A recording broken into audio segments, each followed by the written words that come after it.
Hello mga person ko, magandang buhay, and this is my another vlog.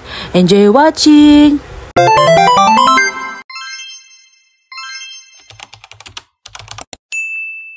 Mga person ko, makikita niyo po dito yung mga pa-order ni mama ko.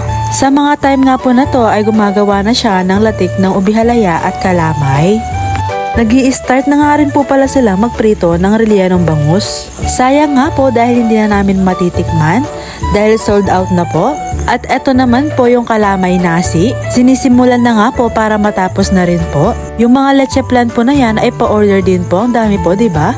Dun sa ubihalaya naman po, naglalagay na nga po ng latik si mama ko dyan. Meron pong umorder na naka-microwave oven at saka nakabilao. At ayun na nga mga person ko, wala din pong tira sa ubihalaya, sold out din po. Alam niyo po ba mga person ko, yung feeling na ang dami nga pa-order, tapos mamayang medianoche ay wala na pong handa. Char! Ang ganda nga ng kulay ng ubi dyan. Sabi namin kay mama kapag gagawa siya ulit ay dagdagan na niya dahil walang natira sa amin. Yung rellenong bangus nga po ay nakaprito na po lahat at sisimulan na rin pong ibalot ito kapag hindi nagaanong mainit. Ayan nga. Hindi ata nila alam kung paano nila ipo-foil ito. Mga person ko, kung napapansin nyo po hindi po sila naka-gloves, huwag pong mag-alala dahil nagugas po sila ng kamay. Nakabalot na nga po pala silang lahat dyan. Ngayon naman po yung gagawin nila is kalderetang baboy. Buti na lang nandyan na po yung nagdi-deliver sa amin ng tubig. Mga ibang pa-order nga po ay i-deliver na po ni Maynard. Ilalagay niya sa lalamove bag niya. Kapatid ko naman po ay tumatawa dahil naging extra na naman siya. Ayan nga din po ay ilalagay ni Maynard sa lalamove bag niya. Ang dami po, diba? Gagawin na rin po natin yung chicken teriyaki. Binababad na nga ni mama ko dyan para masangkot siya. Kayo mga person ko, ganyan din po ba yung way nyo ng paggawa ng chicken teriyaki? Siguro yung nanonood dyan ay nagugutom na dahil puro pagkain yung pinapakita ko. Ayan naman po yung chicken roll, ini-start na pong iprito ng aking kapatid. Kanyaman na mga person ko, tapos lumalabas pa yung cheese. And finally, dumating na nga yung aking mahal na asawa. May dalang buko tapos nakangiti pa. Siguro talagang namimiss niya ako. At dahil nandito rin yung aking mahal na pamangkin, kaya nakangiti siya. Kaya lang hindi siya nilalapitan dahil nandun yung laruan niya. May dala nga palang buko yung mahal kong asawa dyan. Kinuha nila ng kuya niya. Napakadami nga rin pala ng dala niya.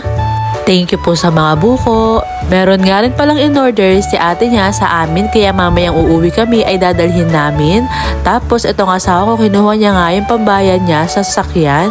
Kaya lang itong batang makulit ay sinundan niya. Naglakad nga siya hanggang sa daan. Sinundan ko lang siya baka kasi mapano siya.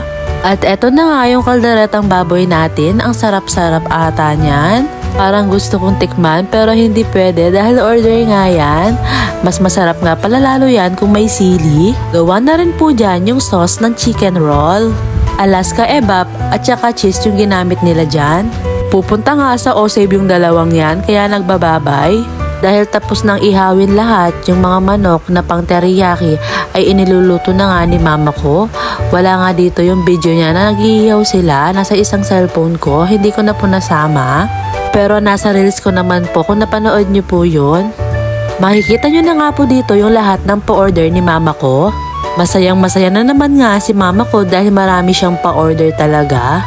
Kaya lang pagod na pagod talaga siya dyan pero okay lang at least nakatulong siya sa mga hindi na magluluto. At dahil tapos na nga yung pag-order ni mama ko ay uuwi na rin po kami. Sa Bataan din po kasi kami magsasalubong ng New Year. Dahil kung matatandaan nyo po sa bahay po namin sa Pampanga kami nagpasko. Siyempre salitan lang po. Noong mga time na pauwi nga din pala kami dyan, ay meron din kaming pa-order na hinatid at meron din kaming imi-meet up sa Maylayak. Hindi na nga po ako nakapag-video noon nung ibibigay na po namin yung order nila. Yun lang naman mga person ko. Thank you for watching. See you for my next one. Magandang buhay!